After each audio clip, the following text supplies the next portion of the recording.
I've been asked by Jeff to speak on the obligations of Canadian political leaders and about Canadian international law and about American war resistors. And I want to start by saying that I believe that Canada needs people of conscience.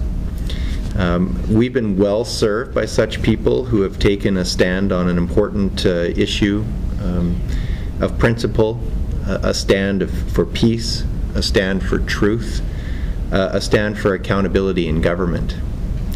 And wherever we have military forces, we want soldiers who do not check their conscience at the recruiting office door.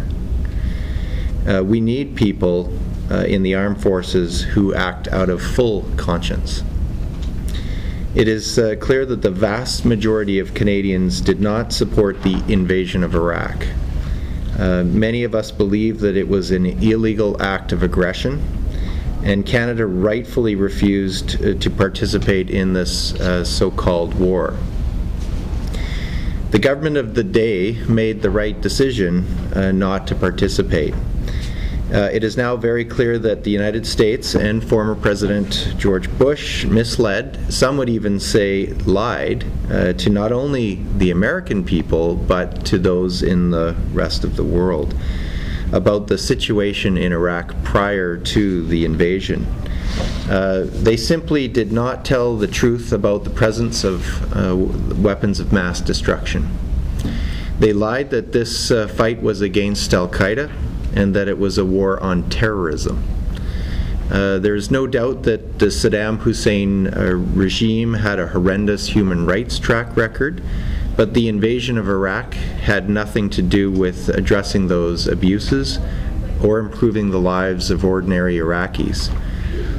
In fact, the situation is probably even worse today for those ordinary Iraqis.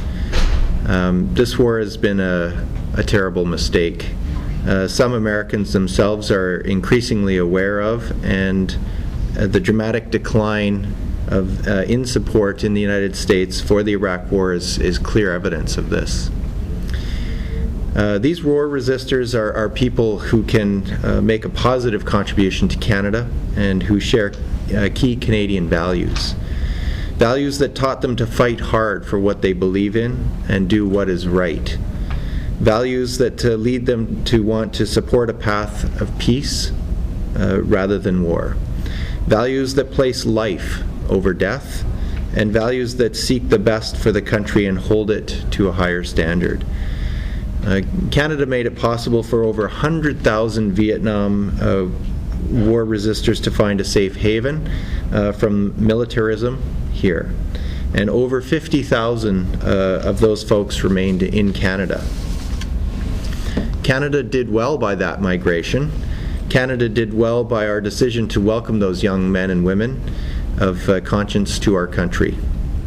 This is one way that Canada can be an agent for peace in the world. We can make a strong statement by extending a welcome hand to Iraq war resistors. I believe Canadians strongly support such an action. There must be a special immigration program for conscientious objectors.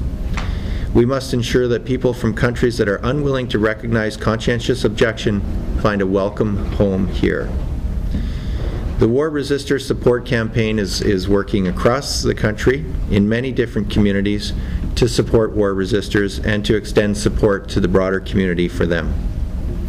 Thousands of people in Canada have endorsed the declaration to create a special category for war resistors in the Immigration Act. Many have contributed financially to the ongoing support of the war resistors. They've also lobbied many of us parliamentarians. In fact, one of the first conversations I had as a new member of Parliament was with Bradley Hughes from the War Resistors Campaign. I believe that Canada will benefit strongly from the contribution of war resistors, and that Canada will benefit strongly from taking this important ethical and moral stand against the Iraq War. When I came to office in November 2009, the issue was already in full swing. The House of Commons had set a clear mandate for the Conservative government, passing two motions in support of war resistors. The first was on June 3rd, 2008, and the second was again on March 30th, 2009. So that was before my time. But my colleagues, MPs Olivia Chow and Bill 6A, were active in the campaign and in Parliament. Bill 6A seconded the private member's bill put forward by Gerard Kennedy, who is from the Liberal Party of Canada.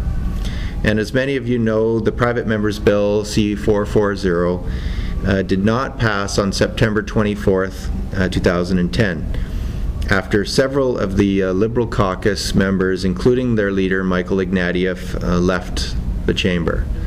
And just on a personal note here, the way these bills work is you need to be in the House for your vote to be counted.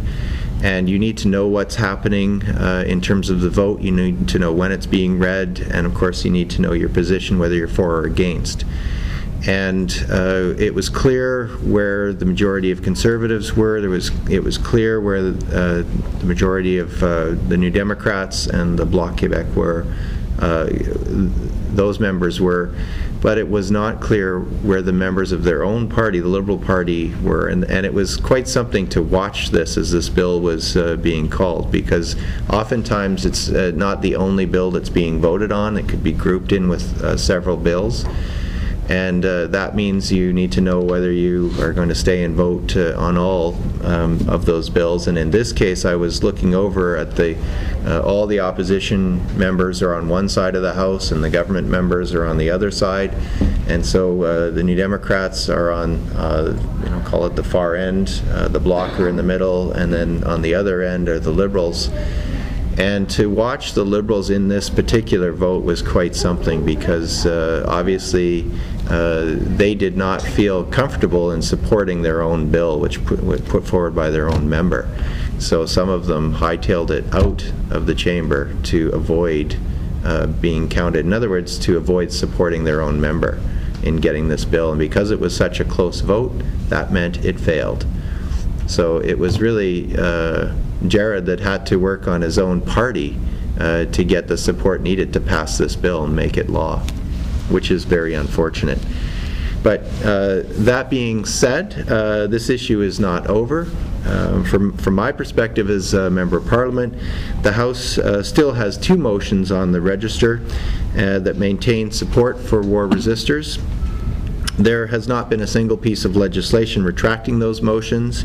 Our obligation today is to continue to work in our communities to raise awareness on this important issue, to make it an election issue should we find ourselves going to the polls as early as next month. Resistors like Rodney Watson, who is in sanctuary at the First United Church in Vancouver, need our help and our support. And thank you for inviting me here today to talk about this important subject. And I just want to make a note that I've been following the situation in Egypt and Libya, and it's clear that soldiers have an integral role in protecting human rights and playing a fundamental role there. But I find it very interesting that recently two pilots that refused to fly over and essentially release bombs on their own people in Libya have sought asylum in neighboring countries, or a neighboring country, which I think poses a very interesting question on what should be done for those soldiers. So these issues are very current, as in, only a few days ago do we have similar issues to what was happening decades ago. So the issue is a very current one as well. So I look forward to the ongoing, the rest of the debate and the discussion today.